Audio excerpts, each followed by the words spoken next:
This video is for you travelers. Let us gather here to hear a secret.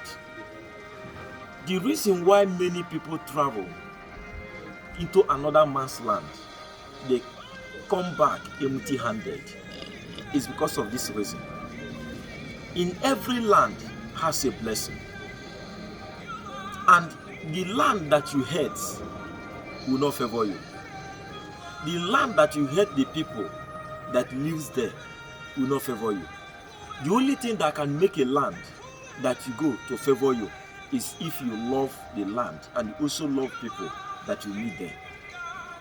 This is a problem that many people they are facing, but they don't know that this is a big challenge. You cannot receive a blessing for a land that you hate. I want you to listen to this secret. I want to give you an assignment. Once you follow this assignment, you will see the door of blessing open. You will see that place that you go now started favoring you. So listen to me. If you travel into another man's land, then you spend like 1 month there. Try to gather money or food stuff. Look for orphanage or charity home. Pray a prayer before go. When you reach there, give them that food or the money. Let them just say, be blessed. As you do it, just come back home. People may be complaining, say, oh, there is no blessing in this land, I must leave, there's something is not moving. That kind of complaining will not be a portion, because the only thing that they don't know that you have already made a spiritual transaction.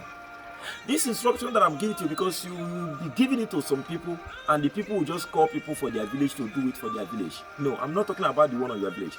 Even if you want to do it on your village, let it be a secret. But this one, I'm talking about the land that you travel to. I'm talking about that land. So that land is where the transaction of this sacrifice, this giving, will be made. So when you do it, the doors of blessing will open. The bad thing in that country will not locate you. The things that will be always coming to you is a good thing. Good news. People may be complaining, but you will not complain, because you have done what they call a spiritual transaction. So as you hear these secrets, make sure that you share it to your family and friends, so that they can also follow you. Enjoy this great revelation. God bless you.